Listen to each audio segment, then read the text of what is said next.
Díomh cóide agus fáilte arás. Hello friends and welcome back to the Cray McCree podcast. Elaine Nagul is Anam Dum. My name is Elaine Doyle, your host, and it is with deep, heartfelt gratitude that I welcome you back to this sacred space.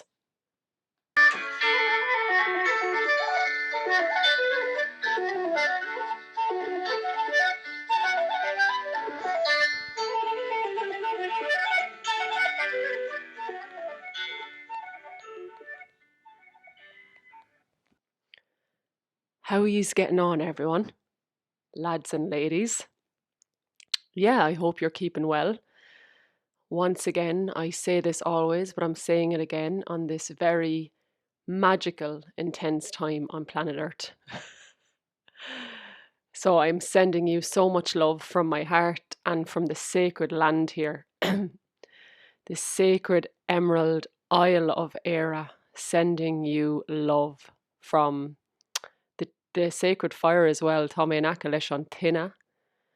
I'm beside the sacred fire here and sending you love in this moment. Excuse me, I'll just clear my throat before I share today's episode topic, which is going to be about the ancient codes of wisdom from the Kingdom of Kerry. The Kingdom of Kerry, known as God's country here in Ireland. Kerry is in the southwest of the country, and I've just spent the last 9 months there. And I really feel the vital importance of me sitting down here and sharing the codes that I believe this sacred corner of Ireland holds, while it is still very present in my heart and my consciousness. Because, as we move throughout the lands, different remembrances and codes are ignited within us. And as I move on to different lands, I just really need to sit down and share the codes from Kerry. So before we get stuck into today's episode, I'm just inviting us to pause now. So just taking a deep breath here.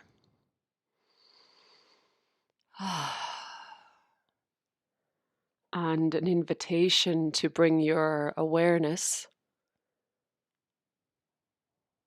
from your head down into your sacred heart. Crí Nefa,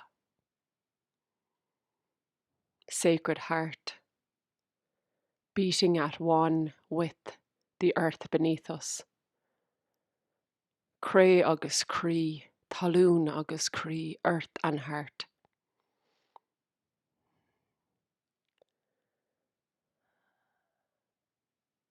Tá mé mo crí anish. Tá mé I mo crí anish. I am in my heart now.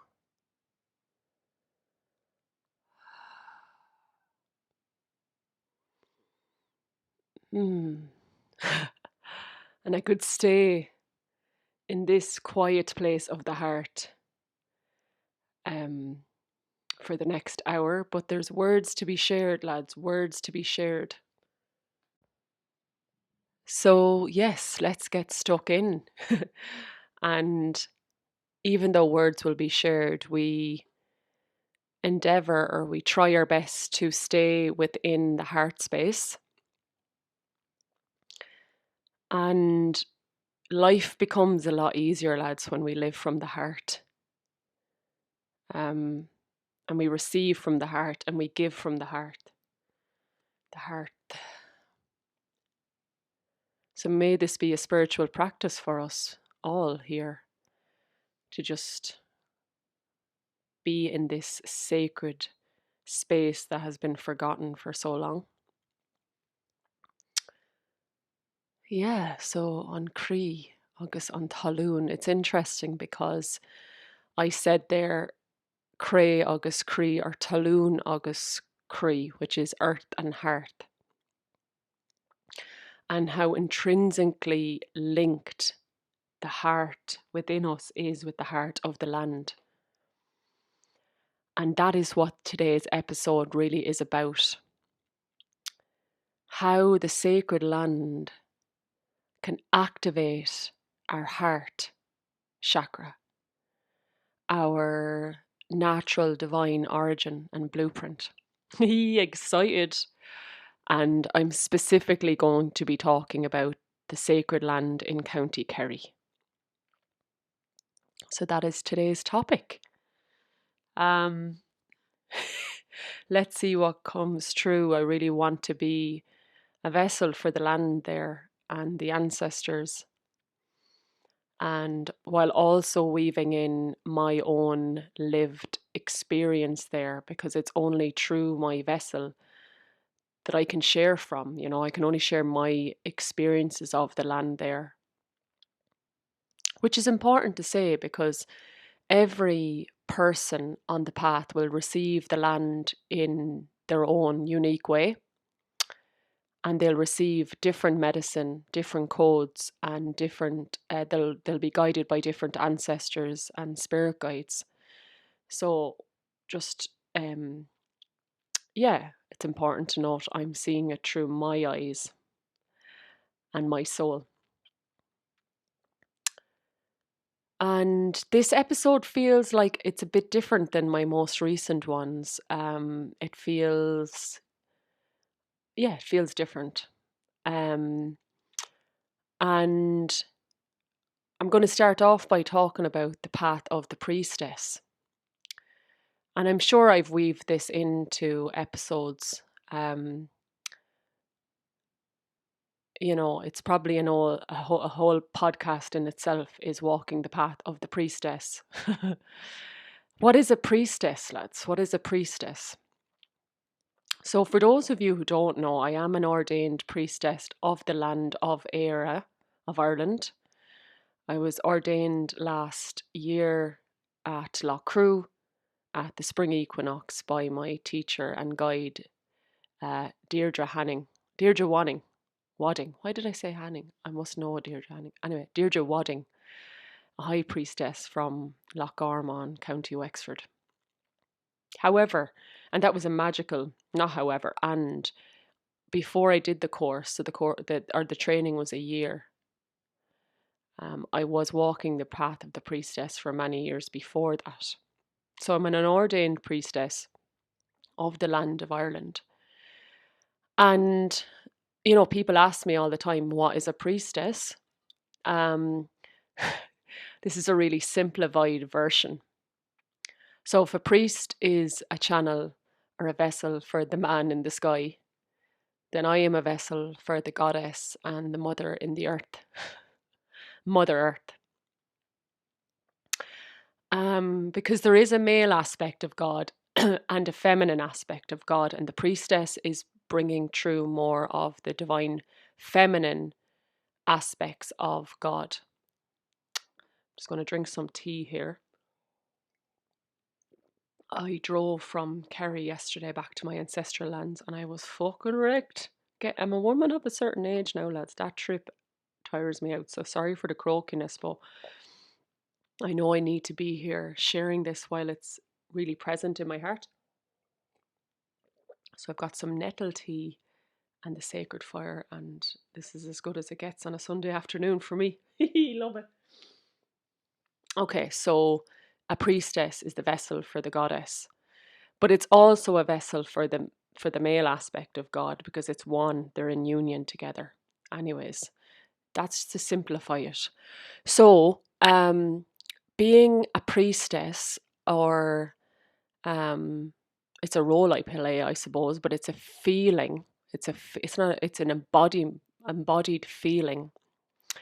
I have been called to different parts of the land across the Celtic Isles, Scotland, Wales, Avalon, Glastonbury, and also many places throughout Ireland. And a soul sister of mine, Amelia, really summed it up really well. Because, I was telling her about my time in Kerry, and she was like, as a priestess of the land, it makes sense that you're been drawn to these very specific places for a period of time to embody the medicine of the land there. So then you can bring that through in an embodied way. So that's what I have been doing the last 5 years, is pilgrimaging to different parts of Ireland and the Celtic Isles, staying for a while, journeying with the land, and then bringing that through to serve. So then that becomes my soul work, to share the medicine from that land, or from the ancestors there. And as I'm closing a 9-month chapter with Kerry, it feels like the most activating vision quest, grail quest, as my friend named it, which really sums it up, of my life. Like, it just feels so activating, so powerful. And yeah, I just wanted to share that in today's episode, how the land, and not just Kerry, lads, but the land on Talún, on Cray, the soil, the earth, can be, in my opinion, or my experience even, the most activating, healing fucking thing on this earth plane.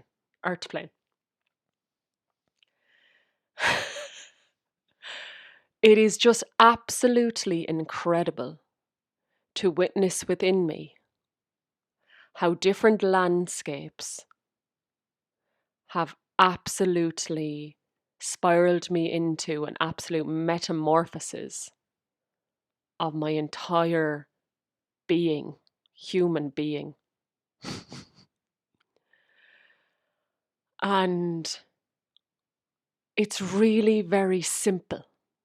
So you're probably like, oh, she's I don't know. Maybe there's this idea that I'm a priestess and I'm doing super spiritual things down in Kerry to receive the ancient codes of wisdom.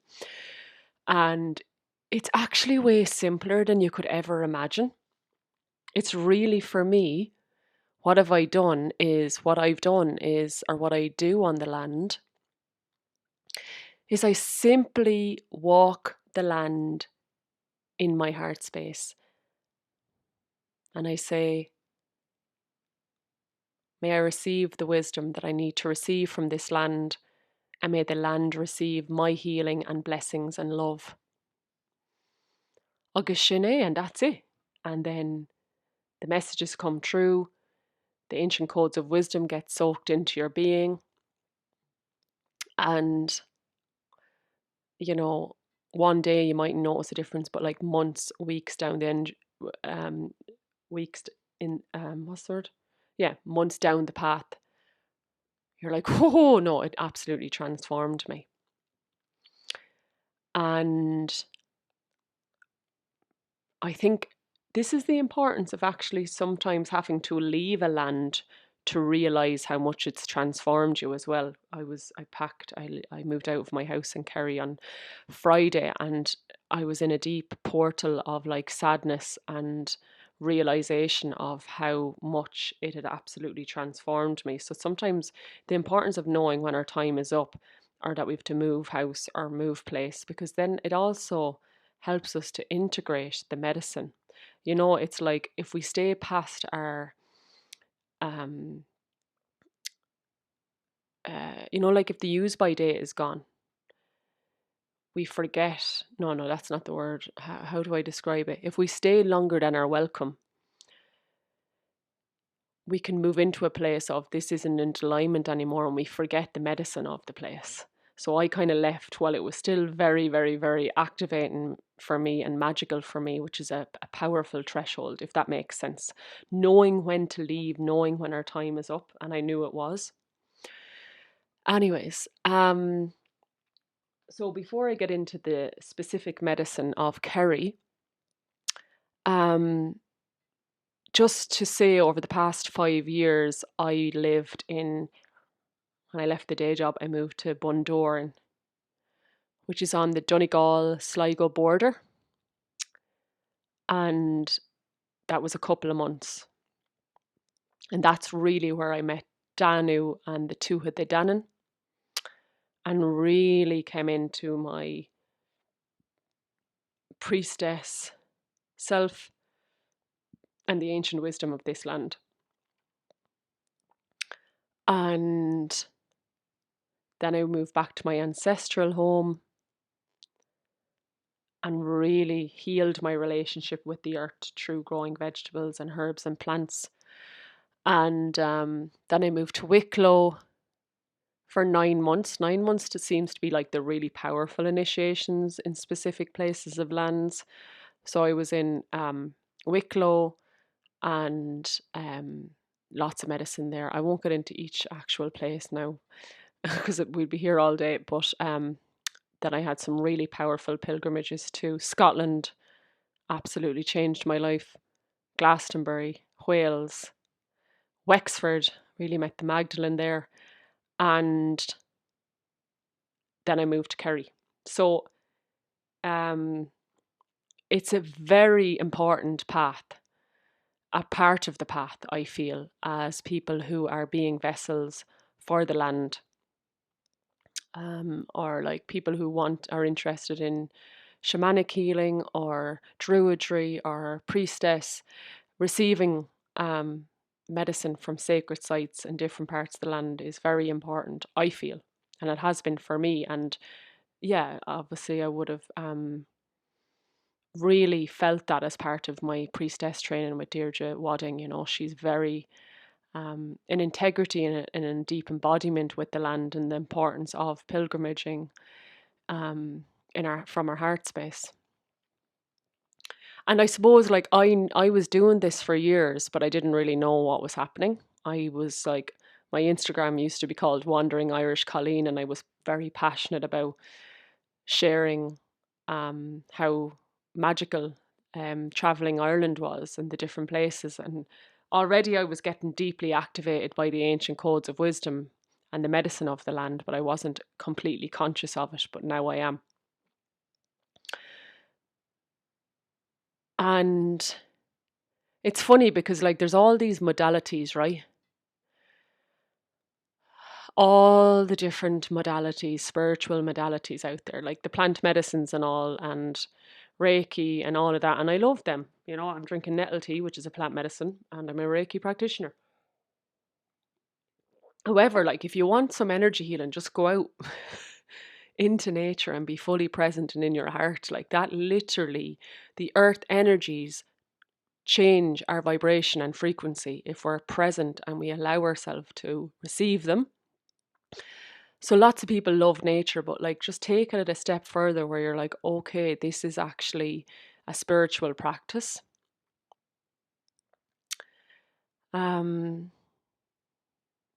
Yeah, a spiritual practice. And it's the ancient spirituality of this land. I mean, people call it paganism, but it's really not the correct word, really. It's beyond words. It's a nature-based spirituality where the divine or God is found within the elements and the land and the trees and the stones and the sacred sites and the sacred waters. So it's having that deepened connection with nature, that more spiritual connection to nature, I suppose, you know. Yes. What to next? So yeah, just to say that again in other words, like for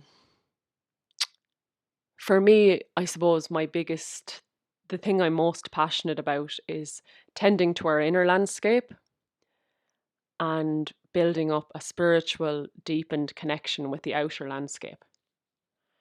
And stripping everything back and just bringing it back to that. And in my experience, that will bring us to the divine, to our natural vibration of peace and love. But there's so many things, and I've talked about this many times in different episodes, there's so many things on the spiritual path that distract us from that. that it's a real devotional practice to simplify and really tend to your inner landscape and create the spaciousness in your life to spend a lot of time out in nature, or not even a lot, but sacred time in nature at least. Okay, and what do I mean when I say ancient codes of wisdom within the land? What does that mean? For me, it's actually even beyond words. It's like a feeling. Um, so when I'm walking, I'm feeling like Newgrange. So when I'm walking the sacred land around Newgrange, or I'm walking up Braehead, looking out over Skellig Michael in County Kerry, what I feel as I walk the sacred land in my heart is this like remembrance within me of the love and light that I am. I just feel, if you've been to Kerry or to Newgrange at solstice and you've got that feeling, you know what I'm talking about. Just like heaven on earth. Um, all your worries slip away. You remember your power. You remember why you came here, and you remember that you are love and how loved you are. Right? It's a feeling. And why are we feeling that in the land? Well, there's many reasons. Okay, there's many reasons. Um, because we don't, well, personally, I don't get that feeling everywhere. I don't get it everywhere. Um, and Mancown talks about that in his book, Listen to the Land Speak, which is a really good book, touching on some basics which is needed around how to connect with the land and different places he's visited around Ireland and what he's received. And he says there is pieces of land that have dense energy, like famine graveyards or places where there was a lot of famine deaths. So there is a difference, lads. And if you're sensitive, intuitive, psychic, you will feel the difference. You will know. You will know. And I set the intention only to be brought to pieces of land that is in my highest alignment and that will help me come home to my natural vibration and frequency. Which is important, lads, because as healers, we're like moth to a flame. And at the start of my path, I was actually been really drawn to places with dense energy because they needed my healing. And that's not work and that's needed at times where we do healing with the land, but it needs to be done in groups and communities, not solo, in my experience and in my opinion. And it needs to be done very consciously when you're filled up and you have the time, space, capacity. So it's really helpful to just set that intention. May I be drawn to lands that will help raise my vibration. So yes, codes of wisdom. Okay, so why are we feeling different pieces of lands? So like, let's take Newgrange, for example. And I'm just thinking of Newgrange because when I was sitting this morning, feeling so activated from the land, specifically Ilandarvra, which is Valentia Island, which actually means island of the oak trees. I was like, the only other time this year I felt this activated is from Newgrange at winter solstice. So they're linked in their vibration. So we'll just take Newgrange for example first. It's like, why would there be ancient codes of wisdom there, or what are ancient codes of wisdom? Well, the medicine keepers who built this sacred place encoded and planted seeds of remembrance in this sacred temple, right? And when we go there with an open heart, we receive these codes of wisdom, if that makes sense. So it's like me building, building something on my land. Say I would like to build like a womb temple as well, because that's what Newgrange is. And I would like to carve into the stone the importance of like bleeding women and women pausing when they're bleeding. And I carved that into the stone on my land so the future generations would never forget the importance of women's menstrual cycle. Right, so in, let's just say 300 years' time, not sure how good my carving skills would be to last 2,000 years, like Newgrange. So my ancestor or my descendants who lived here would hopefully look at that and remember the codes of wisdom I was trying to help them to remember. So that's what the codes of wisdom are. The ancestors have left them at sacred sites for us to now receive and to remember, right? And they're also been planted into the earth, the waters, the stones, not just the sacred sites, actual stones. They're in the stones, they're in the waters, these codes of wisdom. And yeah, one code of wisdom could be about like the goddess and the womb and the importance of the womb. Another code could be the importance of divine union within, divine masculine, divine feminine. So each sacred site, each sacred water, body of sacred water will hold different codes. This is why we're on the path. We do pilgrimages to sacred places because we're trying to embody as much as we can at this sacred time on planet Earth. We need everything to help us wake up from this amnesia and this time of darkness on planet Earth, right? And there are specific PowerPoints on the Celtic Isles that I believe really, really, really hold a lot of remembrance, right? There's specific places. And before I name some of them, I get people messaging me, asking me where to go and visit when they are on a pilgrimage in Ireland. And I'm like, I can't tell you. You have to listen to where you're led to. And even though there is specific PowerPoints, you still have to go at the right time for you. It's all about timing. When is your soul actually ready to receive these codes of wisdom? So I never really tell people where they should go on a pilgrimage. It's about where you're being led to go. Right, so that's really important. However, I'm going to name some of these places because maybe it will help you integrate the fact that you were there and actually now you're feeling a big shift in your life. And, I was working with a client who is from America and she went on a sacred pilgrimage around Ireland last year and went to Newgrange. And I could see 6 months later she was still integrating the codes of wisdom from Newgrange. Like I can't even describe to you how much just going to one sacred site can transform us and change us if we allow it to, and if we integrate it. Integration with pilgrimages and the land is absolutely vital, or else it gets fragmented and lost.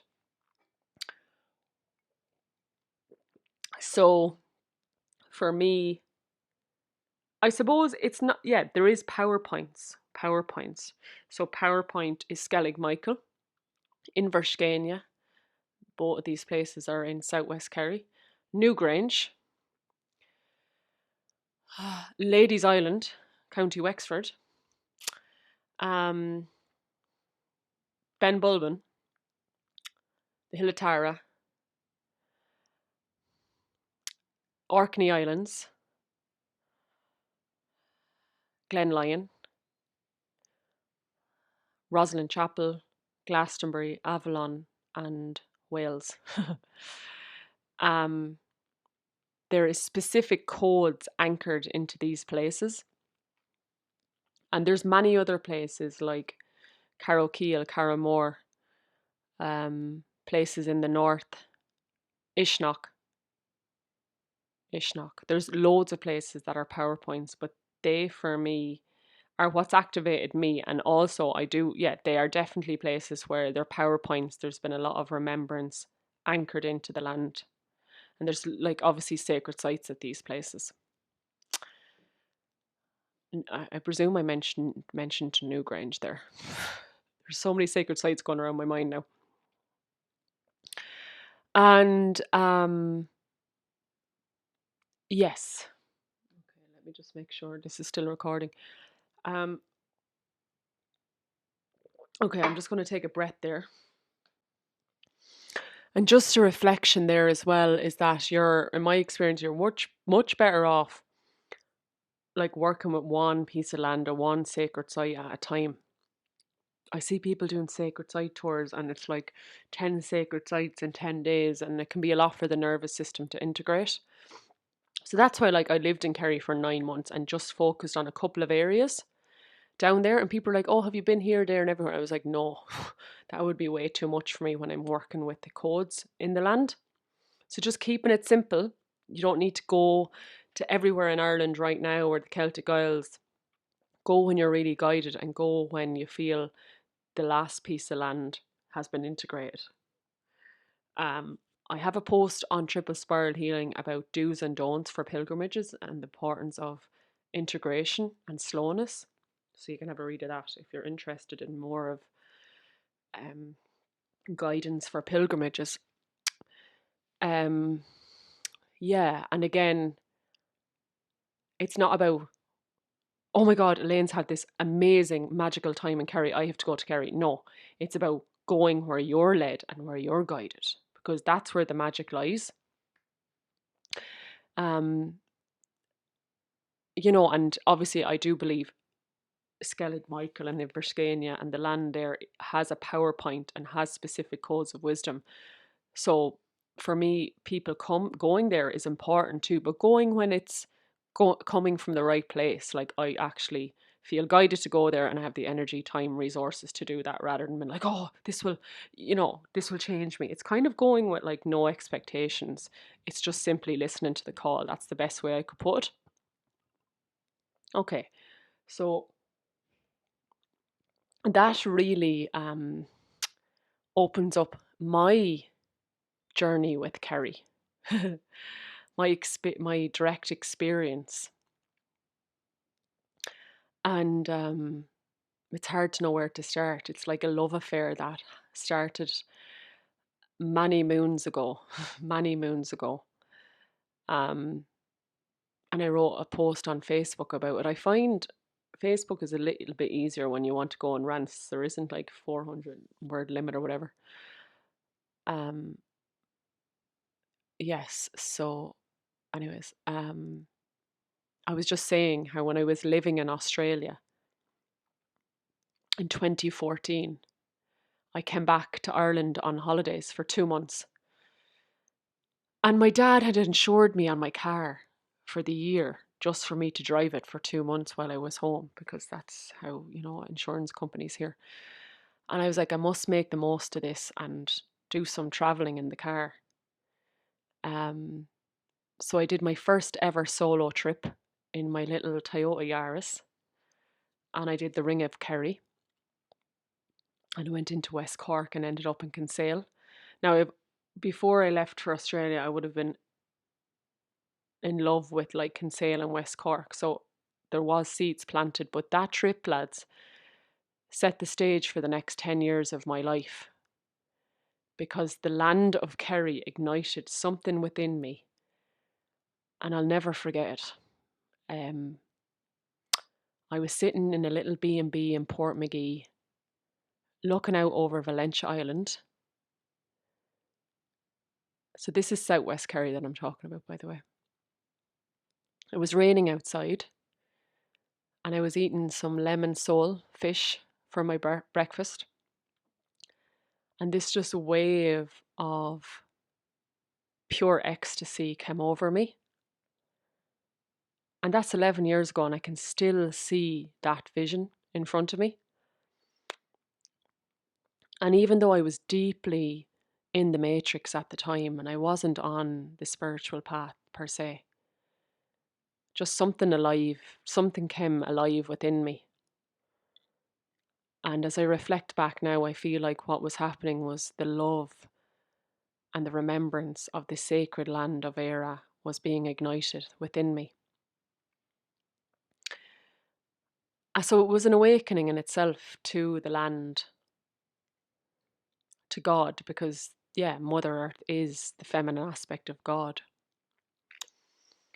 um, or one of the aspects of the feminine aspect of God, because there is many aspects of the feminine God as well. Anyway, the cosmic mother as well. Um, and I specifically just fell in love with Kerry as well, the landscape there. And when I moved back to Ireland, I had this dream of like buying land down there or living there or marrying a Kerry man. Like when I went back to Sydney, I was dating, going out dating, and if I was dating a Kerry man, I'd be like, this has to be it, lads, because I love Kerry and he's a Kerry man and he has land at home and this has to be it. And sometimes it's not about the man and marrying a Kerry man; it's about marrying the land and falling in love with the land. So I fulfilled an absolute dream of mine then last year when I finally moved down to Kerry. I broke up with my partner in Wexford and I was like, it's now or never kind of thing. Because I know once I have kids and I'm more settled, that like these pilgrimages are not going to be as easy to do on my own. Well, they won't be. Do you know what I mean? So I was like, right, this is it.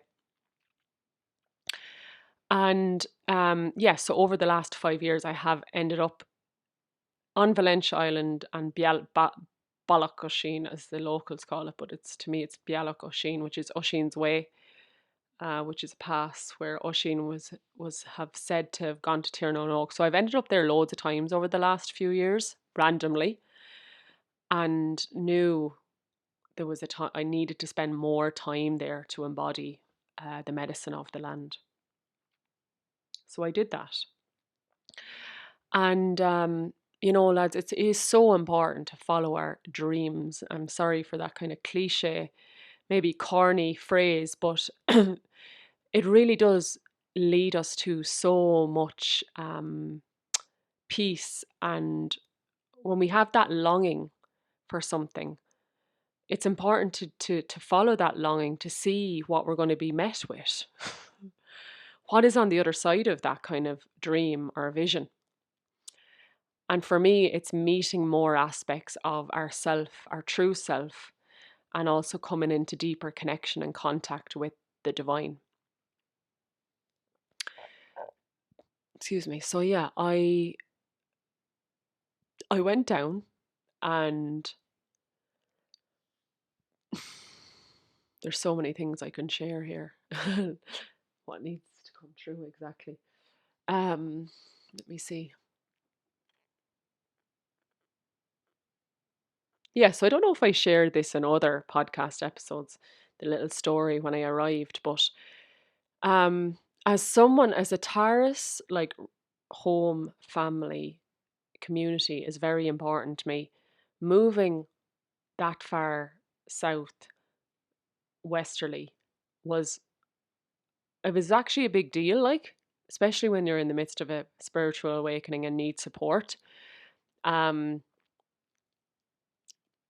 and even though, yeah, I have a solid connection to the divine, there is times where I'm like, okay, we could really do with a sign here that I'm in the right place, because it's like if you've been down to like Catersiveen or Valencia, it feels very remote. It feels very far away, even though like technically it's only an hour and 15 minutes south of Clarny.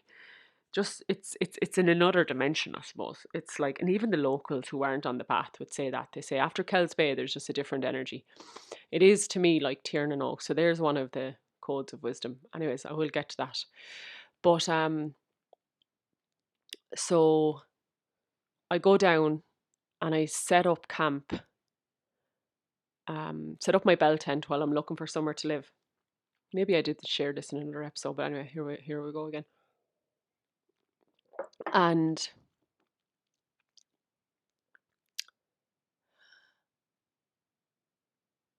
I'm in my tent and I'm bleeding, so I don't really want to talk to anyone. I'm at a campsite, by the way, by the shore, and this man is outside. Oh yeah, I need to give some background to this story, by the way. Firstly, um, So one of the things that really drew me to Cahersiveen was Oisin. Oisin, as I said, Bialach Oisin, Oisin's Way is a place that has called me for many years, and my spirit baby is Oisin, or I really feel a strong connection to Oisin. Oisin, who went to Tiernan, and also my spirit baby, who I feel like is bringing through um, those codes. So I just realised when I say this out loud, it's hard to put it into words. Anyways, so when I knew that was what was bringing me to that part of the world, because or Ireland, because of Oisin's Way, and I viewed a house to rent for there twice when I went down. The first day I went down, and then the camps that I went to was Cahersiveen, and I realised then when I was in Cahersiveen at the campsite that Cahersiveen is named after Oisin's mother, Sive. So I was like, this is why I'm here, to prepare to become Oisin's mother,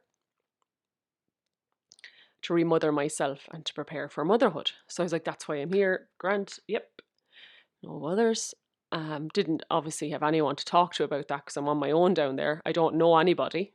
And I'm in my tent, I'm bleeding, and there's a dog comes up to me tent, and I'm like, oh, don't really. But I go outside, and I don't always I don't always talk to strangers, but I just felt really guided to, and he comes towards me, right?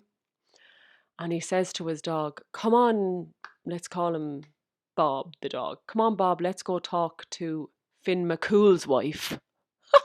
Finn McCool's wife. Guess who Finn McCool's wife is? Finn McCool's wife, one of his wives, was Sive, mother of Oisin. And I was like, sorry, what did you call me? He goes, Finn McCool's wife. I'm just joking. You look like the type or something that's into that or something. I was like, oh my God, man, like you've no idea how much that resonates, because I've just been reflecting on why I'm here. I really feel connected to Sive, and that's who you meant, wasn't it? And he was like, yeah, Sive. So that was the sign I needed.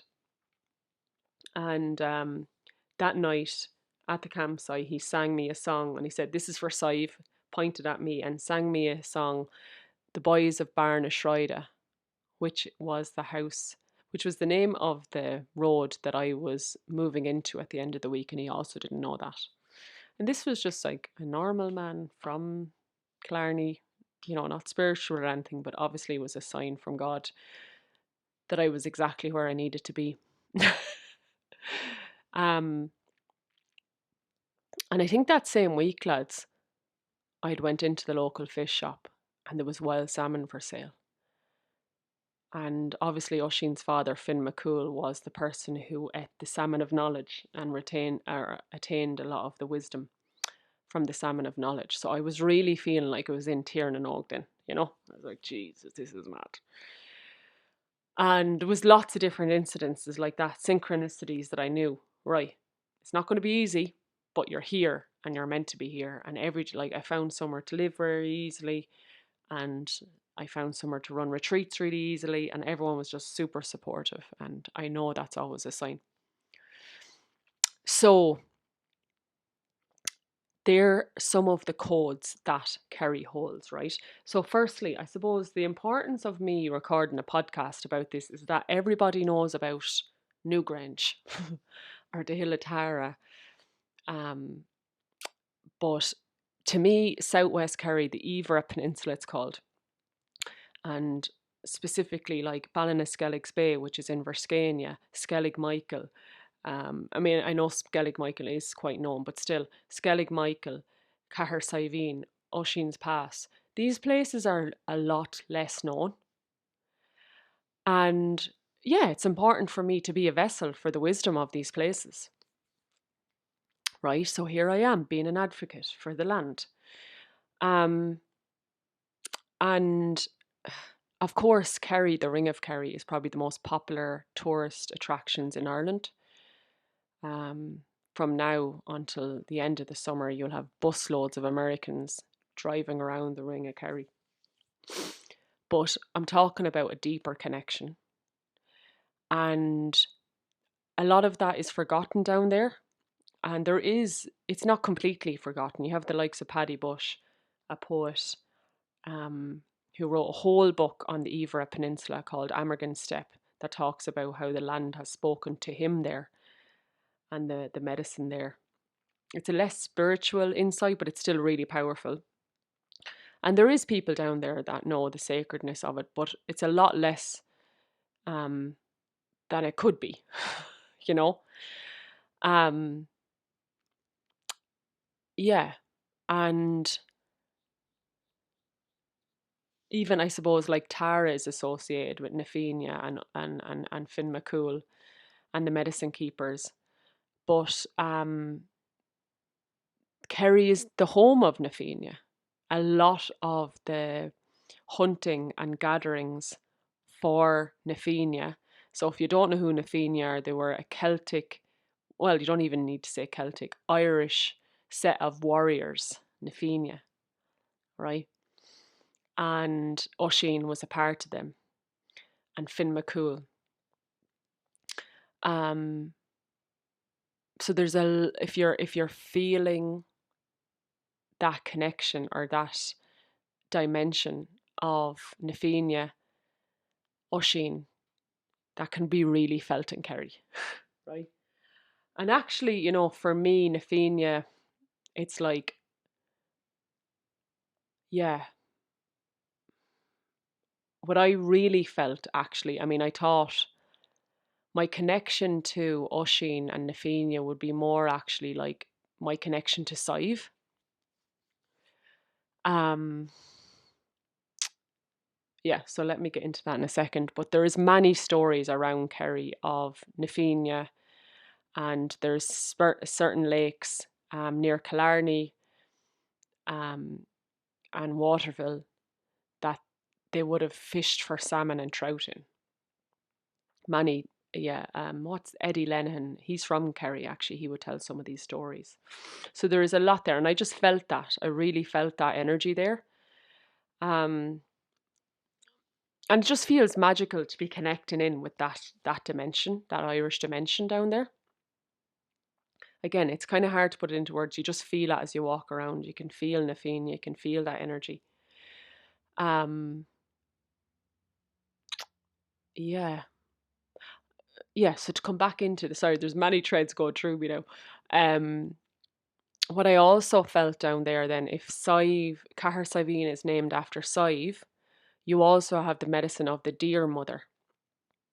So in Celtic mythology, if you don't know the story of Oisin's birth, so in school, all of us, many of us would have been told the story of Neve and Oisin going to Tirnanog.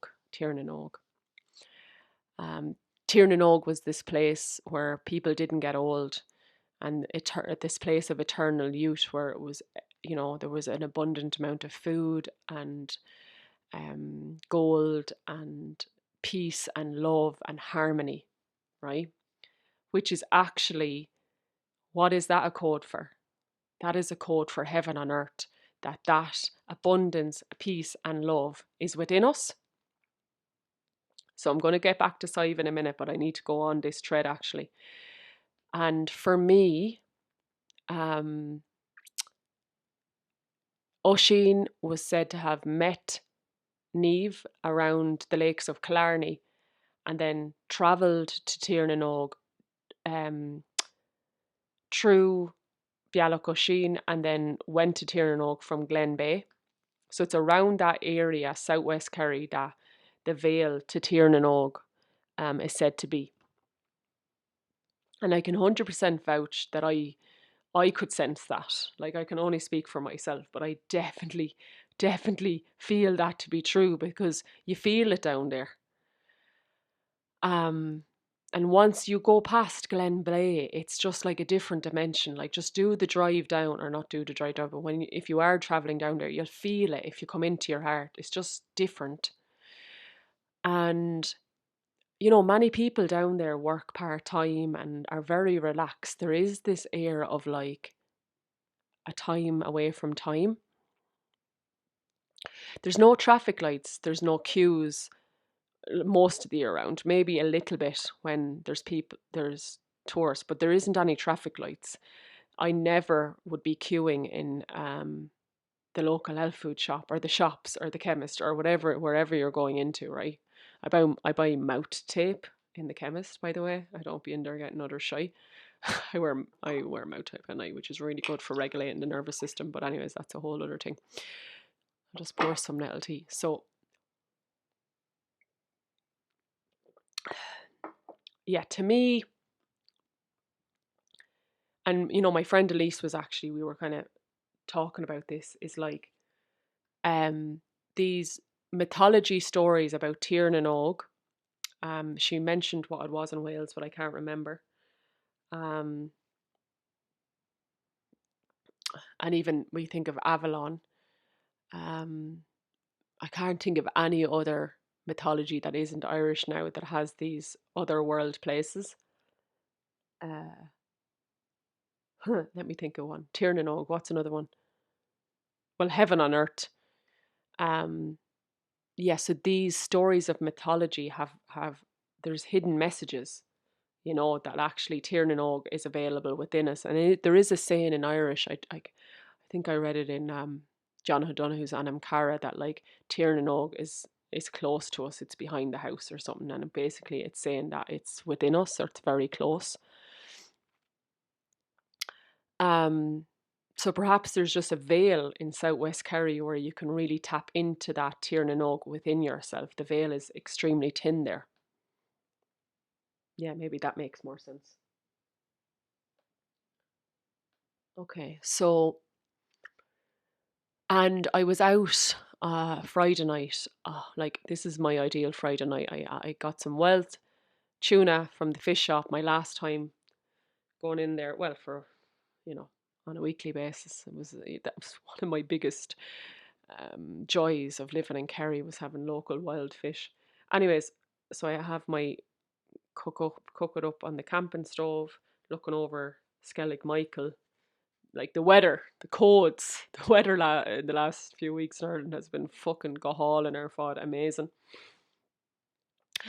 So I have my fish dinner and I walk up Bray Head, looking out over Skellig Michael at sunset. And oh my goddess, lads, I was looking out at the sun and I could literally see this pathway to Tír na Og. Like it was just in front of me. I was like, and even there was other people up the hill from where I was, and I met them afterwards and they were like, wasn't that amazing? I was like, I know, like incredible. Like, so I've been going there a lot the last 6 weeks or so and just like dropping into Tír na Og. And all I can say is it just brings us into this remembrance of who we actually are as humans. And yeah, I remember actually in 2014 going up Brayhead and feeling like, whoa, this is the best place I've ever been in Ireland. There's definitely something very, very, very strong ancient codes there, which I'll get to. Um, and I messaged a few of my friends before I went up on that hike because I was crying because I was like, how am I going to leave here? Like this. I was actually crying, lads, because like whatever is in the land there, right, has absolutely brought me to a love within myself that I don't know if I've ever felt before. Um, it's just the magnificent of the landscape and the mountains and the waters and the land there mirrored back to me my own divinity, right? It just when the landscape is so sacred and the ancient ones have embedded something into it and it is physically beautiful, it just mirrors back to us what we've forgotten about ourselves, right? And that actually brings me to, so I'm going to be weaving in and out of different threads here. That brings me to the Song of Amergin. So for months I was just going to Ballinaskellig's beach and bay, um, feeling the frequency and legacy of the Song of Amergin. And it's something I've been singing and using as a mantra almost daily since I went to Kerry. And I'm just going to speak it out now. And what one of the main things that this song has brought to me, and I believe was its why, or its legacy. One of its legacy is, I feel, to remind us that we are one with all that is. So the same thing that makes the sun set, that elucidates the lives of the moon, that same thing is within us. So, the average American tourist will come to Gary and be like, oh my God, it was amazing and everything. But what they're missing is that that is also you. You are also that. That's what the landscape is trying to actually do. Well, it's not trying to do anything, but what it can do is to mirror back our own magnificence, um, our own magic. Um, yeah, I feel like I'm going to read out the song of Amergin in a few minutes, or whenever I get deeper into Inverskania, which is where he came in. Let me just stay at Skellig Michael, one thread at a time, Elaine. Yes, so we have this feeling of Tír na Og on Brayhead, right? And just to say, why is it important to be brought back to our natural vibration and frequency is because so much ancestral trauma, abuse, sexual abuse, physical abuse, emotional abuse, condition like wars, separation, famines all those things, lads, have taken us away from love and from our truth and our power and sovereignty. So colonization is another thing. Like, all these things have stripped us, and this is why a lot of people are like in a fucking jock or on so much medication for mental health disorders, because we've been so separated from our natural vibration, which is peace, love, light, right? So this is why we want to go places where it reminds us of our natural vibration and frequency, because then you have this eternal flame of peace and love within you. And that's why I feel like, even though it was really hard to leave Kerry, I was like, no, I'm strong enough now. I can carry this medicine in my bones, in my cells, to the next place and the next initiation. Yeah. And I can always go down whenever I need an injection from that land. Yeah. So where was I going with that? Oh yeah, why we need to be reminded of our natural vibration and frequency. Yeah, let me just pause and see. But yeah, now that I'm deep in the episode, I'm realizing that the codes of wisdom of Kerry are so big that actually they could have each kind of initiation there could have its own podcast episode. So yeah, in the future down the line there might be, specific dedicated episodes to each thing here, because I'm just noticing the different threads. Dear Mother energy from Sive, Nafina, Tír na Og, Oisín, Skellig Michael, Inverskania. And that reminds me, right, when I moved to Kerry, and I'd been coming there for many years, I realised that the land of Kerry is like, the whole county is like one big sacred site. That's how activating I find it. So yes, you have all these amazing places on the east of the country, but Kerry in itself, it must have got the name the kingdom and God's country for a reason, or it did. It's clear, like. And most, even Irish people love Kerry, Even Kerry people love Kerry. Like, all the locals love it. I met a guy an older man when I was leaving, and I told him I was leaving. He was like, what did he say? Something like, every day not in Kerry is a day wasted or something. A day away from Kerry is a day wasted. And I'm like, don't tell me that right now, but I get what he's saying. So it's one big sacred site, and in my opinion, and when I moved there, I was camping for a few weeks, and then I moved into the home I was renting, and it was like on the side of a mountain with a homestone and a spring beside it. Lads, I didn't sleep a wink. I was so activated, like.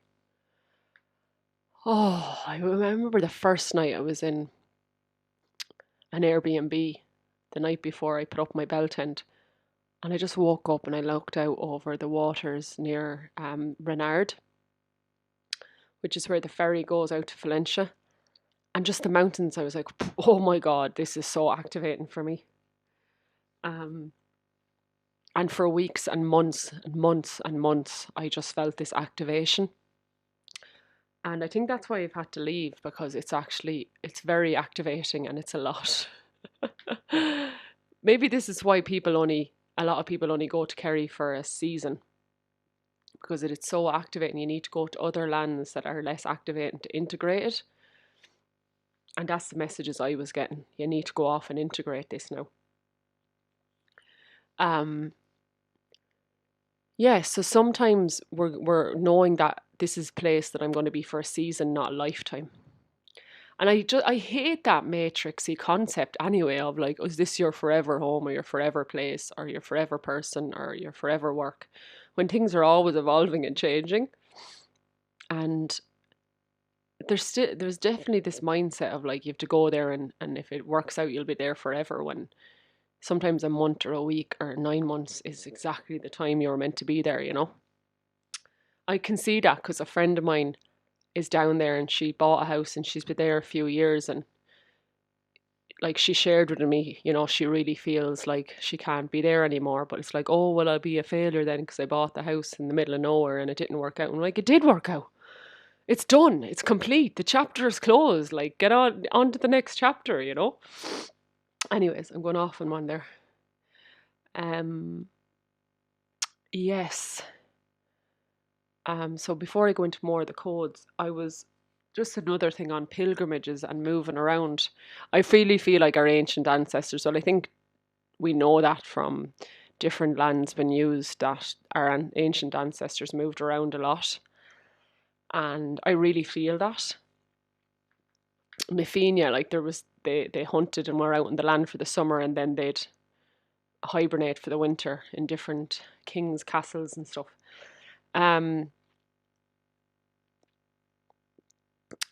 Yeah, I feel like the Tuatha De Danann and the Druids travelled between here, Ireland, here, England, Wales, Avalon, Scotland, like, and shared each other's medicine. Like, it was weaved in. The medicine of all the isles was weaved as one and used and shared between one another. But it's also very important to root in the one place and be grounded as well. So it's this dance of knowing. And there's a well I've been going to in Kerry for many years, and I went to it just to give thanks before I left. And I always wondered who lived in the house beside the well. And I met the beautiful woman, Emily, and I'd actually met her at the sauna. And I feel like our paths have been nearly crossing for quite some time. But anyways, I'd say she's around my age or younger, and she's lived in the house by the well for the past 4 years. And I was like, oh Jesus, I'd love to be just living in the one place like that. And because Kerry is beautiful and all. And I know a time will come where I will, but I guarantee you, lads, I know for a fact I wouldn't be who I am. I wouldn't have birthed a triple spiral healing. I wouldn't be an ordained priestess. I wouldn't have all this remembrance if I hadn't pilgrimaged throughout the past 5 years. I just deeply know that to be true. Deeply know that to be true, because I know how much Kerry has transformed me. And Scotland did the same, and Wicklow did the same. So just trusting, if you are led to listen to that call. So yes, just weaving in some of my own lived experience there. And where was I? I was at Skellig Michael, and the feeling of Tiernan Og through the sunset. It's like a stairway to heaven that night. And, you know, I didn't come to Kerry with any of those expectations. I knew I loved Valentia Island and Skellig Michael, and I knew I loved the land, but I didn't actually think I was going to be met with so much medicine.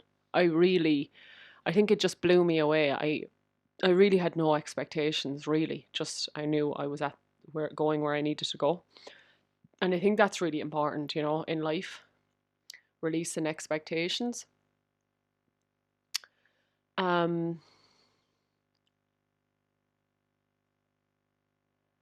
and, you know, just to say that I have never felt love like it.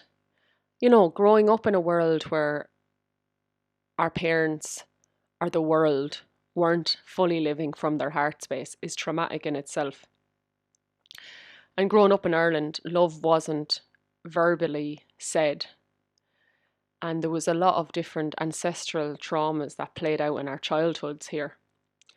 That, yeah, I've shared about this and journeying back to love episode and many different episodes that I just didn't know what love was like. And it's not like cry me a river, but this is why the planet is the way it is, because we haven't been living from our hearts for thousands of years.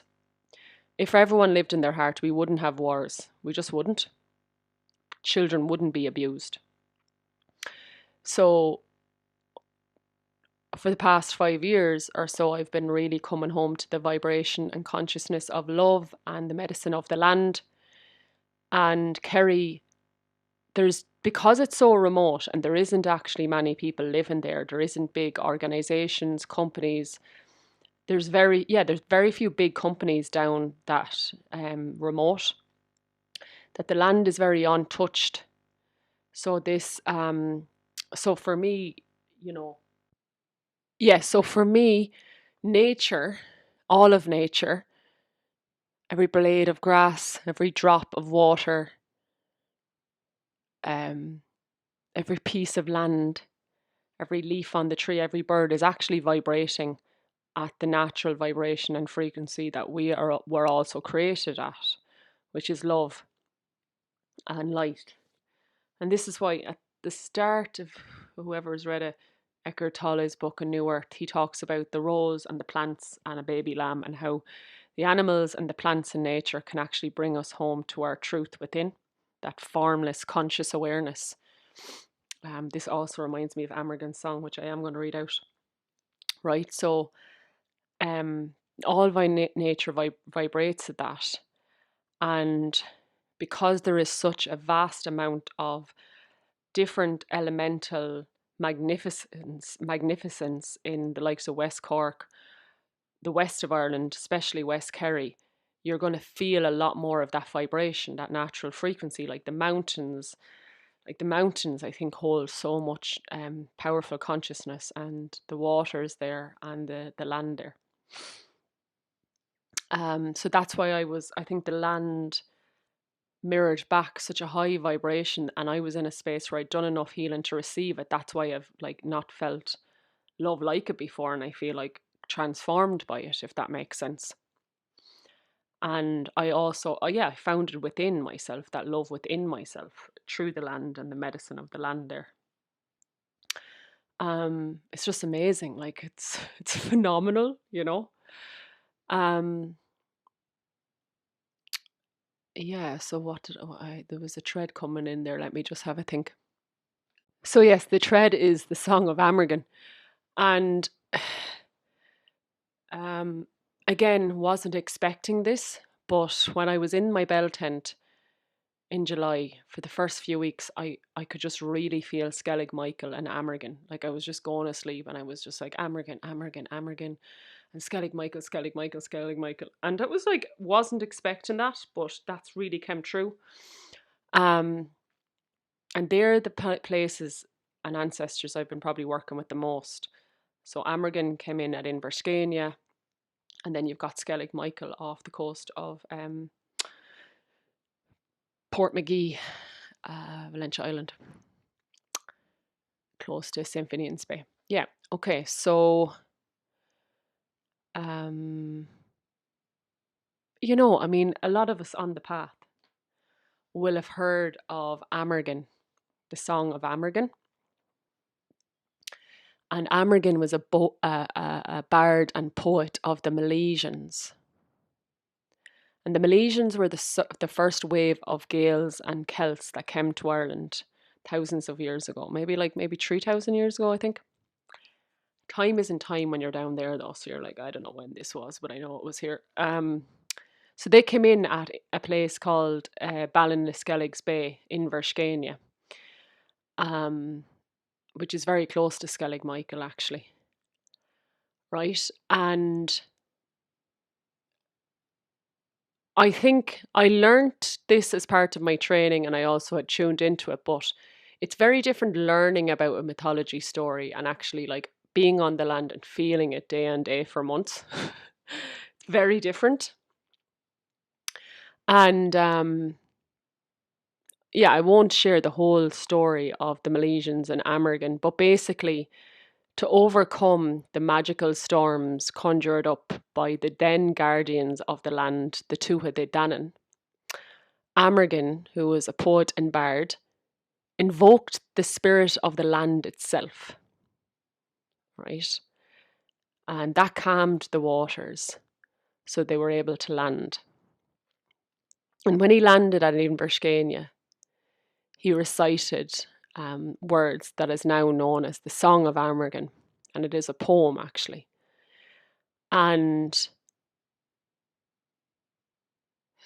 it is a massive insight into the connection the ancient ones had with nature and to our divine origins. So I'm going to read that out now. To show you the codes of wisdom that are held within the land there, because for me, there's no doubt in my mind that it happened there. And that's just my direct experience of feeling into the land there. Because in Paddy Bush's book, he mentions a few times, sure, it probably didn't happen anyway. And I was like, oh no, like I really feel it. There's codes of wisdom in the land here directly related to Amergin's song. And the reason I say that with such surety is because I'm not a singer, like, and words, many versions of Amergin's song, through melodies, have come to me while walking in Verschania. Like literally, the land was speaking through my body. At Inverskania, and I held a retreat there actually for the spring equinox on the shores of Inverskania to bring people into that consciousness, and it was really powerful. It is held within the land there and the waters there. Okay, so this is the Song of Amergin, and it is the oldest recorded poem or song in the whole of the Celtic Isles. Okay, I'm used to singing it, not saying it out loud, but I'm not singing right now. No. Okay, so the Song of Amergin. I am wind on sea, I am ocean wave. I am roar of sea, I am hawk on cliff. I am the stag of seven clashes. I am wild-born raged, I am salmon in pool. I am lake in plain. I am teardrop of sun, I am rarest of herbs. I am fortified hilltop. I am sharpened spear, I am God who puts fire in the head. Who makes smooth the stony mountains? Who elucidates the lives of the moon? Who proclaims where the sun will rest? Who leads stars like cattle from the ocean? And on whom do these stars smile? What troop, what god edges blades in a plague-struck fortress? I, Amergin, poet of wind. Ah, love it. So that poem, it's worth listening to over and over again or singing it. Now, there is an old Irish version of it, which was obviously that's what it originated from. But can you sense within that, lads and ladies, that what the consciousness of that poem is? The I am presence, I am one with all these. I am the wind on sea, I am the ocean wave, I am created by the same thing that elucidates the lives of the moon, that proclaims where the sun will rest, who makes smooth the stony mountains. So what Amergin was trying to point us towards was actually trying to point us back towards our original blueprint, our divine origins as humans. Thank you, Amergin. Thank you, thank you, thank you. And we can all know that, but feeling it can be a lifetime's work. So I think I knew that when I read it years ago. I was like, oh yeah, he's trying to remind us. But like feeling it, lads, is so different. And I had to move down there and go to Ballinaskelligs Bay all the time and swim in the waters and pray to Amergin and pray and sing and rest and merge into that consciousness. And it's going to be a devoted practice from here on in to bring myself back to that level of consciousness, which is I am beyond my trauma. I am beyond societal conditioning. I am beyond collective pain. I am beyond the mistakes of my ancestors and loved ones. I am beyond the limitations that I place on myself. I am beyond everything that is not love.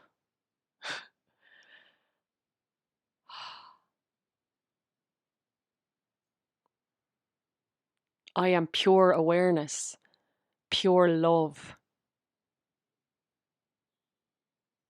I am peace that dwells within the storm.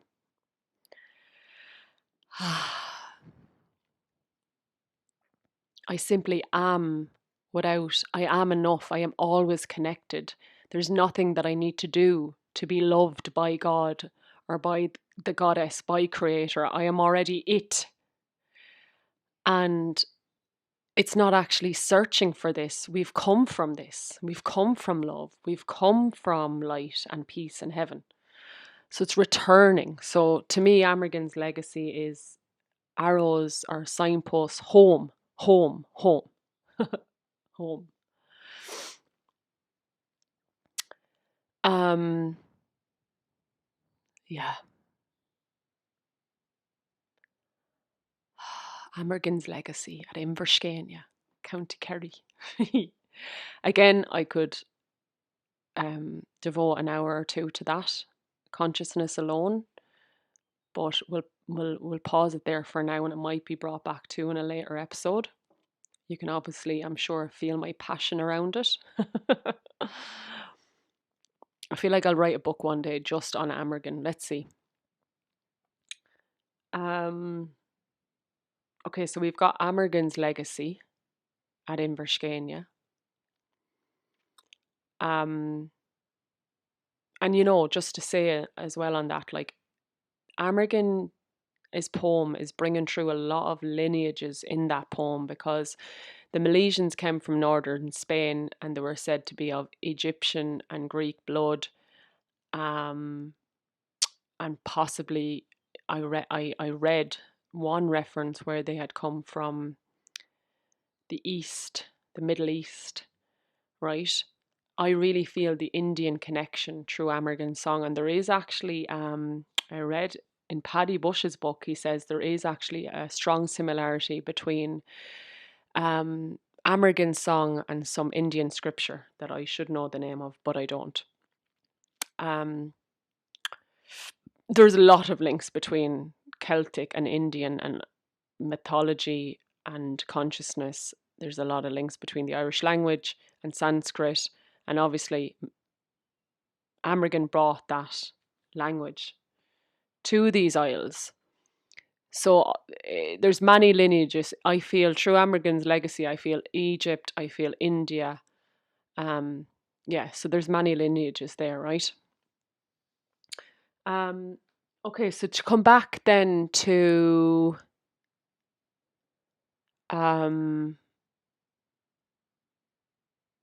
Skellig Michael. And I remember was it 2021? I did a boat tour around the island. There weren't landing in yet, so I couldn't at that time. So I couldn't go out onto the island. And I remember thinking, what the fuck was this place? Because this was more than a place where the monks were, lads. There's something big here, like underneath the land, in the water. But like I hadn't spent enough time there to tune in myself. And I was asking around people in the spiritual community.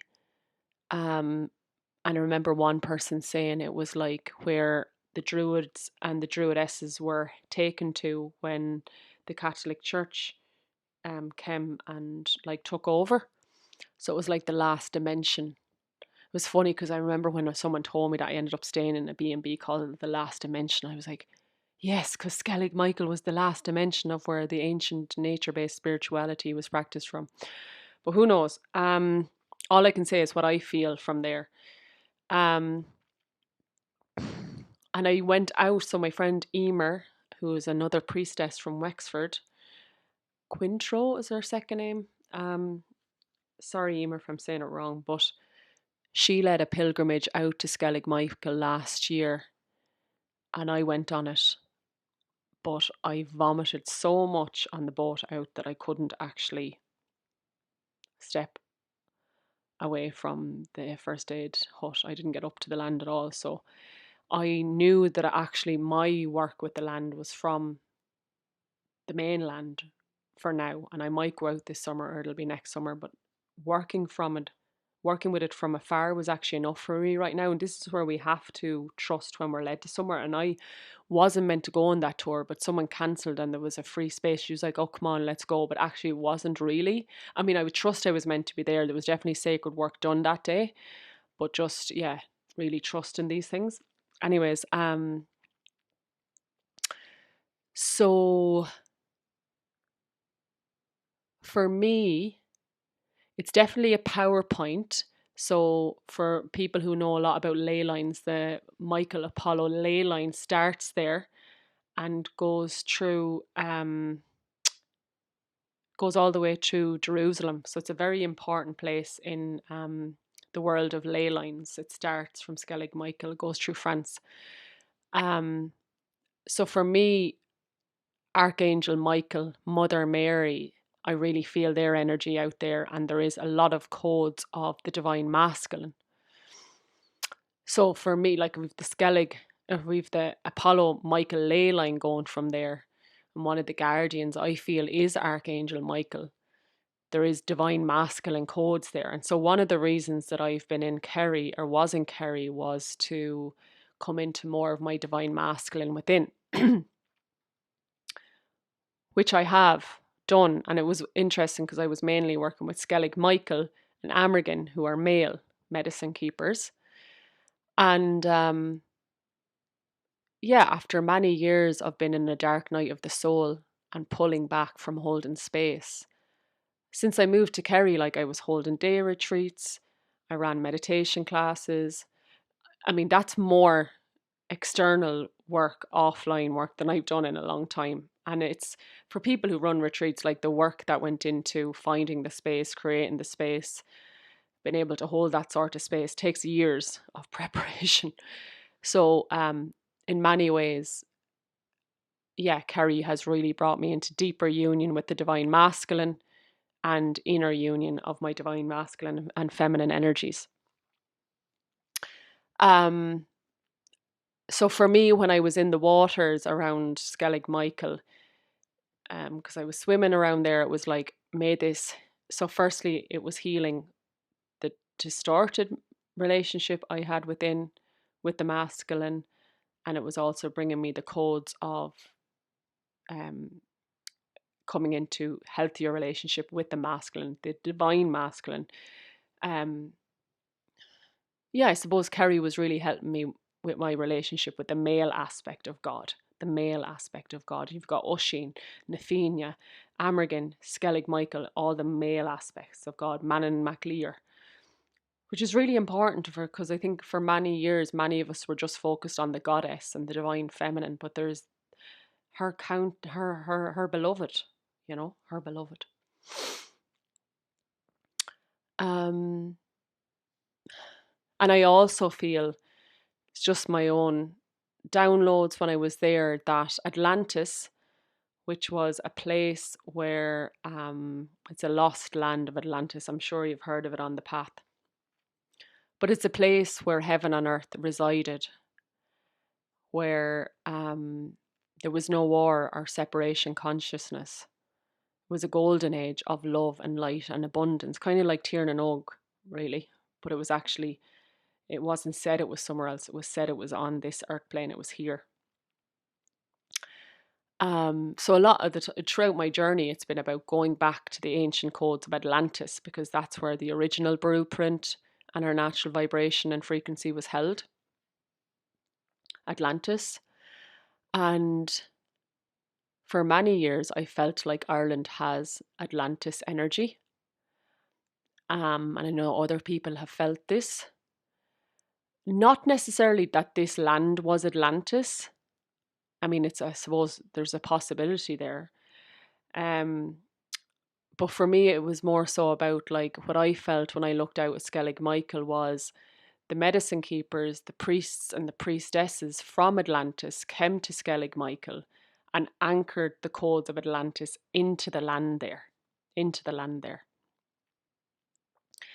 So when you connect in with that place, either physically or spiritually, you can receive them. And I really felt that there. I really felt that there. Yeah. Okay.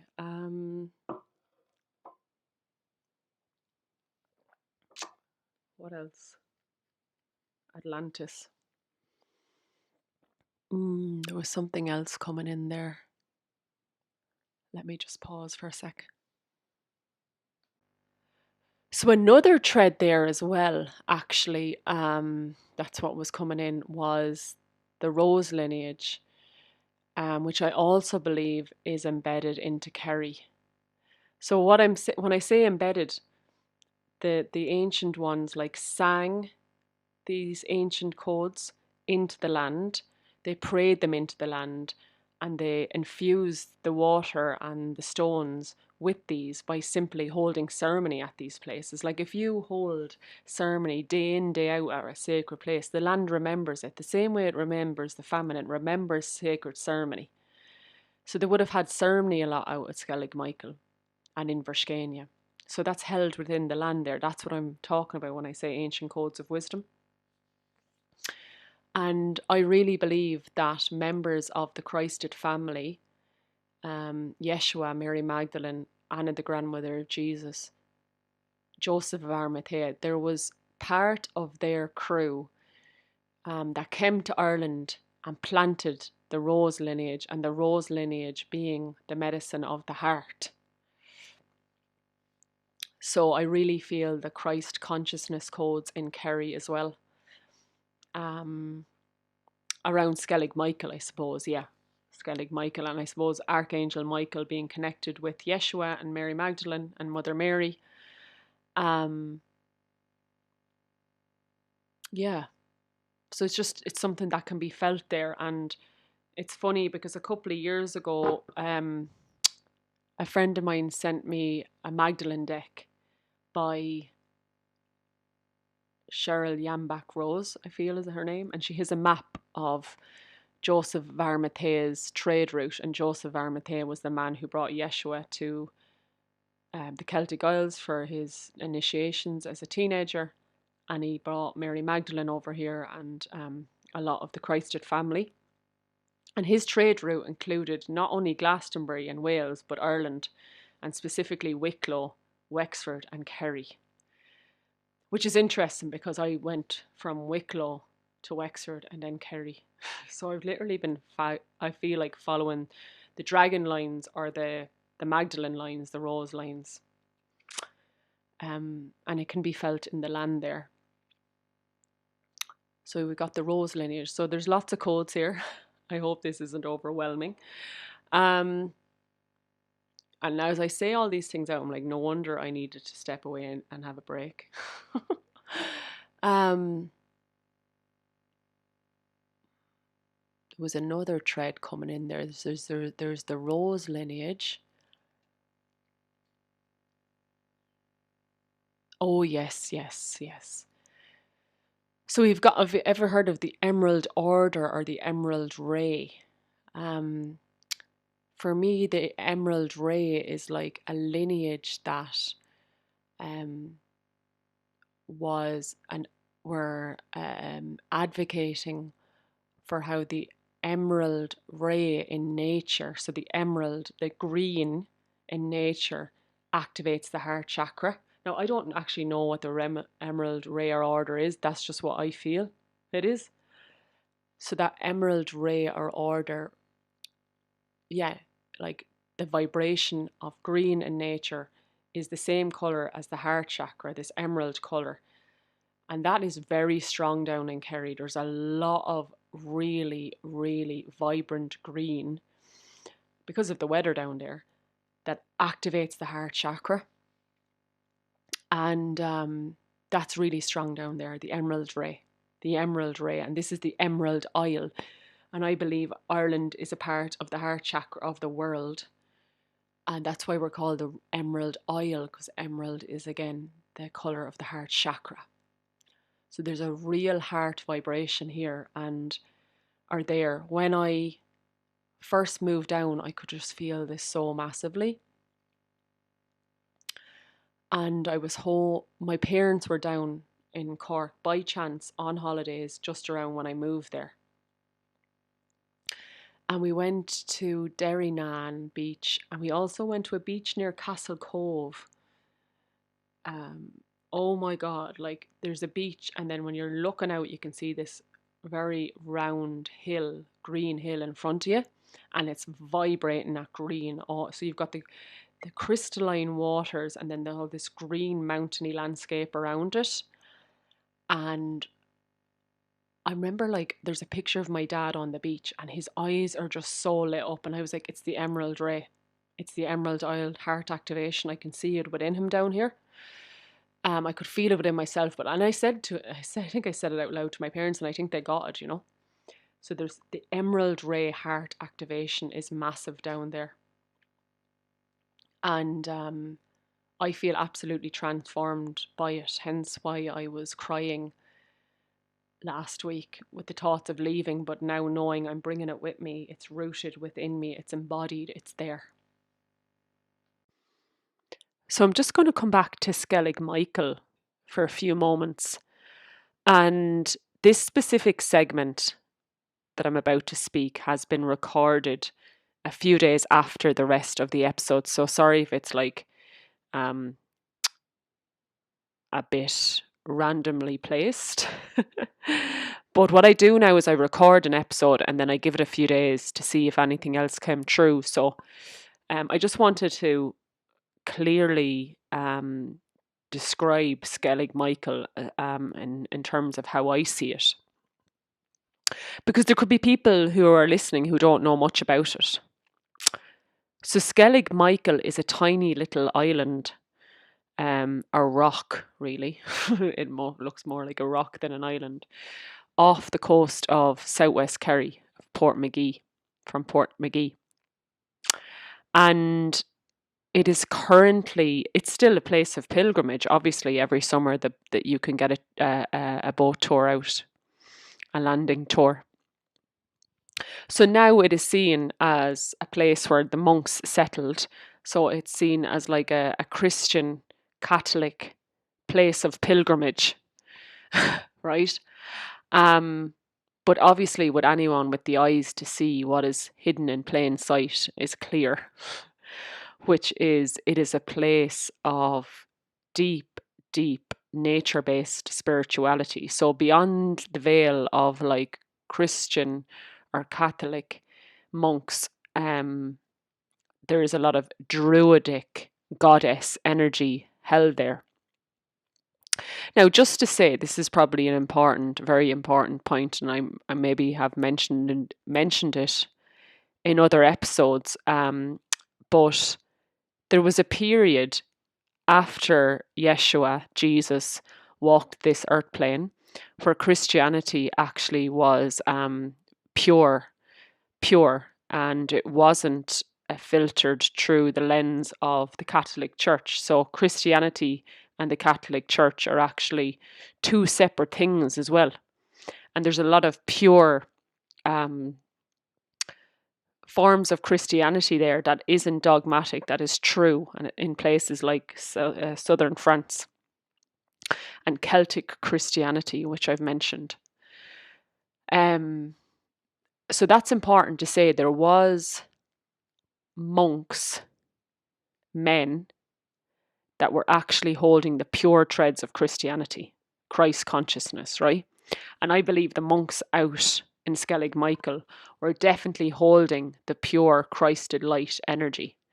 So they weren't, because there was some monks in later centuries that were really connected to the Catholic Church and had dark agendas, like any kind of group. But yes,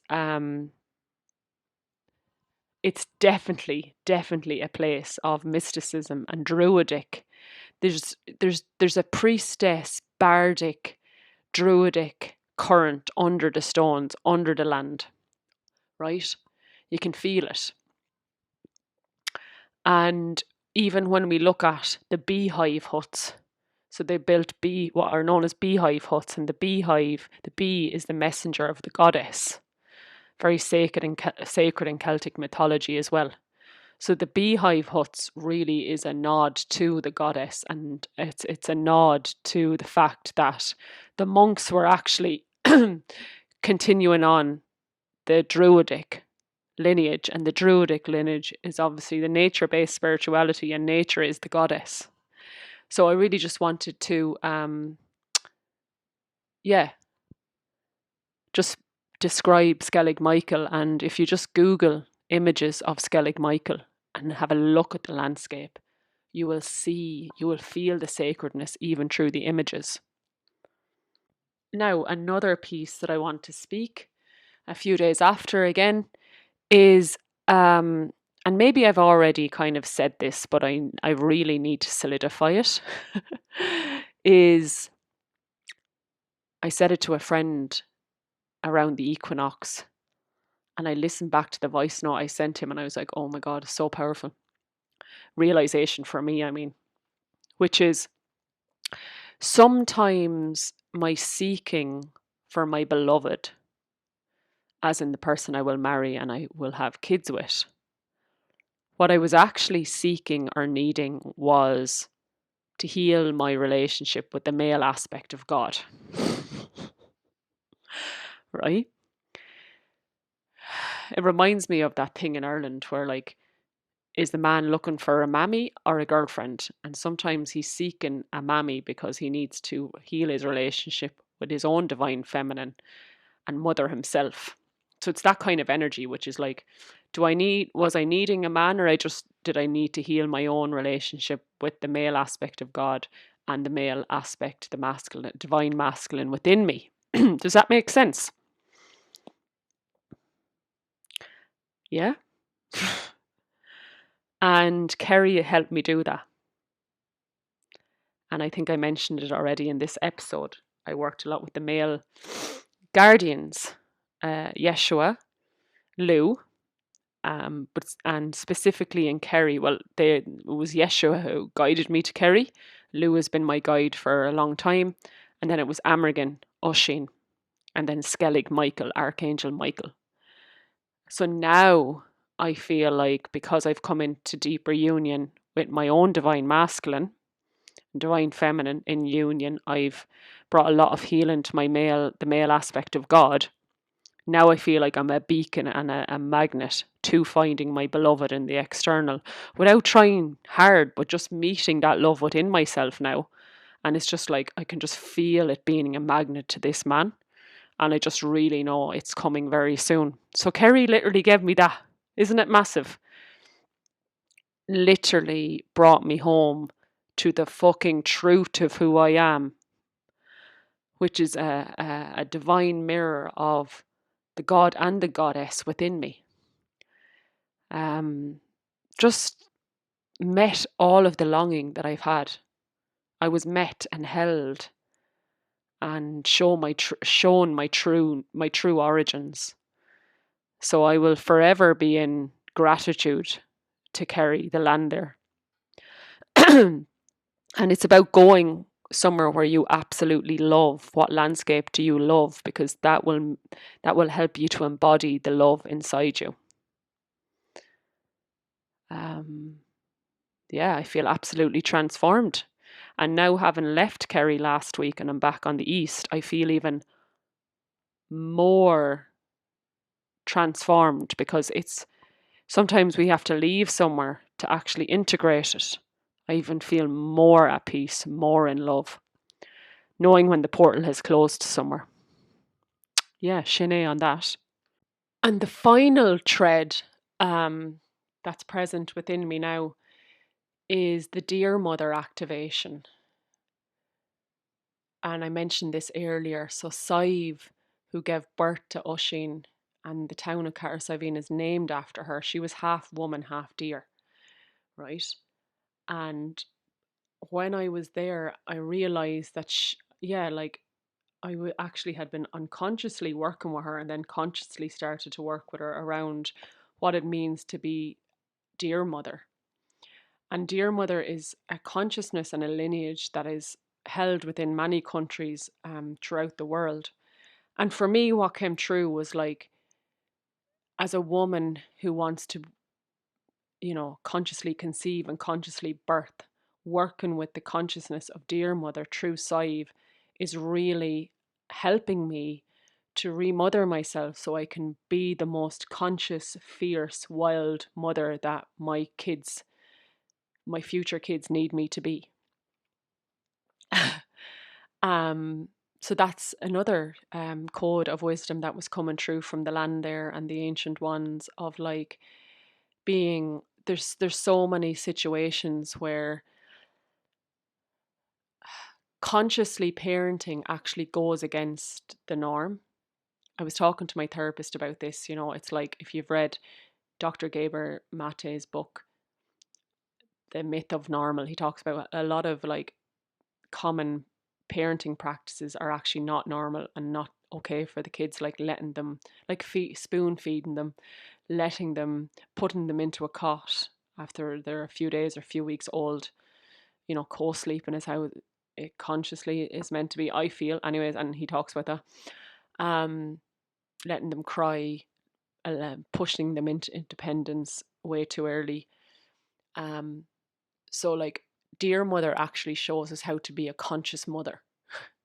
Co-sleep and conscious birthing, wild, bringing our kids into the wild, untamed places, by bringing ourselves firstly into that and consciously reparenting our inner child.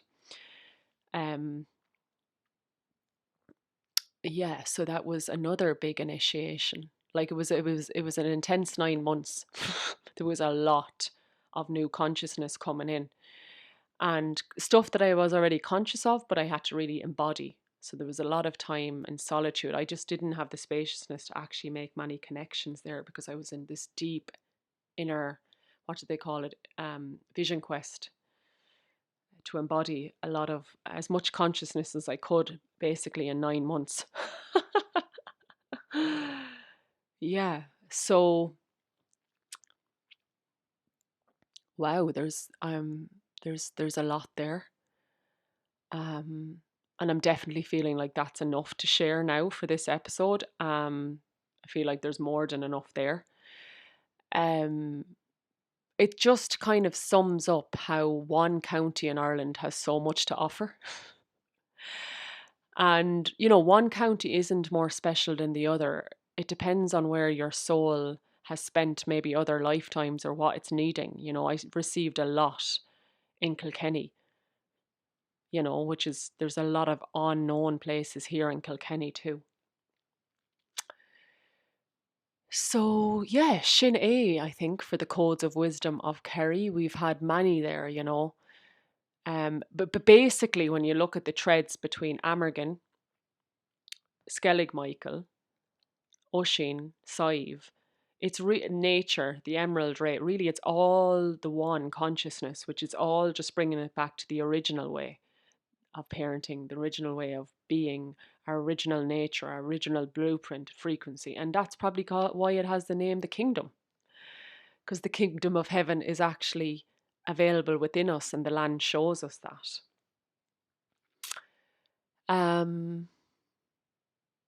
Yeah, so yeah, just to sum things up, I feel like it's going to take me a long time yet to still allow the medicine to land and to integrate it. There's still a lot to be integrated from the pilgrimage there, from my vision quest there. So I will share more, I presume, as I integrate, and I'll definitely, I notice all the work that I'm doing now, the meditations and the one-to-one work. The land is coming through me into my sessions and offerings. It's amazing. And I really feel like I will continue in time when I have, the spaciousness to go down and hold space there, hold more retreats there, because it happened so effortlessly for that to happen. Like the ancestors are really, so watch this space, and yeah, hopefully will inspire you to maybe join one of those retreats, because it is a long way to come down for people, you know. It is a long way to come down, but like these things can actually change our lives, and I can honestly put my heart, like say that truthfully from my heart, because I've experienced it myself. Um. So yes, this chapter with the sacred land of Kerry is closing, but the next chapter is integration and bringing it forward with me. Um. Yeah, it's I like I could cry. There's just so much magic in the land there, and when I close my eyes, I feel myself there, and I do that with Newgrange as well. We don't obviously always have to travel there, lads. We don't. We can do it in other ways, through journeys and astral travel and all of that.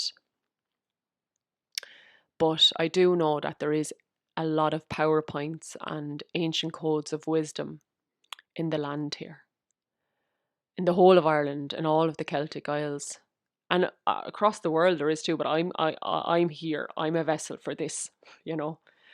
Um, and I got that download many years ago, that this was a very sacred place for collective consciousness and reawakening, and that the sacred sites in Ireland were actually hold codes of wisdom for this now golden age, this age of Aquarius that we are now in. Ireland's sacred sites hold the remembrance and the codes. They do, right? So, yeah, maybe this will inspire you to listen to the call of the land that is calling you to go to, and to walk the land with a bit more conscious awareness of what might be happening, just allowing yourself um, to receive it, being open to receive it. There's nothing really else you need to do, just being open and coming into your heart and letting go of everything is dense and heavy, and just allowing the love and the truth in.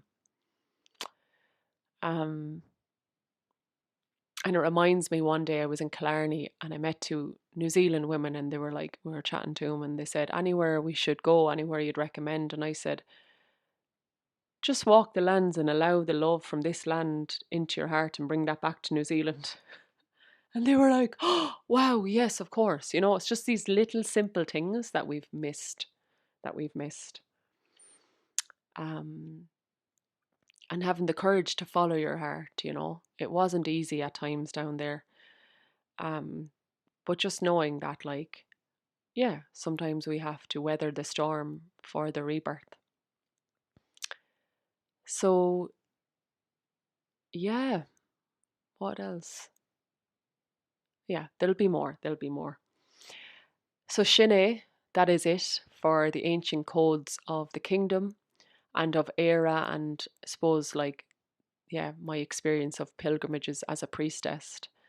So, yeah, I hope some of this resonated or landed, and thank you for being here. Thank you for your support for my podcast.